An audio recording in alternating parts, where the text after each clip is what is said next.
ఈ plant గుర్తుపట్టారా friends?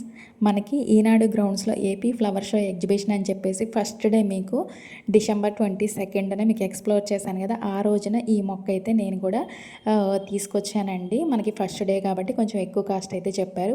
Only నేను ఒకే ఒక మొక్క అయితే తీసుకొచ్చాను. తీసుకొచ్చినప్పుడు చెట్టు నిండా ఫ్లవర్స్ అయితే చాలా చూడముచ్చటగా అనిపించిందండి. అందుకని చెప్పేసి నేను తీసుకొచ్చాననమాట. నాటు చామంతి కాబట్టి ఇవైతే హార్వెస్ట్ చేస్తున్నాను ఇలాగా. చూసారు కదా ఎన్ని పువ్వులయ్యాయో! బాగా ఇచ్చిన పువ్వులు మాత్రమే కోసాను నేను. తర్వాత ఇంకా నేను కనకాంబరాలు అయితే వేసి కడుతున్నానండి. ఎప్పుడో మా చిన్నప్పుడు ఇలాగా మమ్మీ వాళ్ళ ఇంట్లో చాలా ఎక్కువగా కనకాంబరాలు, చామంతి పూలు అయితే ఉండేవి. అప్పుడు వేసి మాలలు అయితే ఇలా కట్టేవాళ్ళం. తర్వాత చాలా ఇయర్స్ అయిపోయిందండి.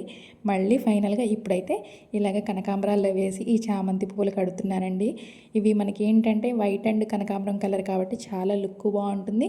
మనం నీట్గా కట్టుకుంటే చాలా బాగుంటాయి అన్నమాట. మనకేంటంటే ఒకవేళ కొనుక్కుందామన్నా కనకాంబరాలు తాజాగా ఉండవు. మన విజయవాడలో తెలిసిందే కదా! అలాగే ఈ నాటు చామంతులు కూడా దొరకవు. చాలా రోజుల తర్వాత ఇలాగైతే నేనే స్వయంగా నా చేతులతో ఇలాగ కట్టానండి. చూసారా ఎంత చిక్కగా దగ్గరగా చాలా బాగుంది మాలైతే.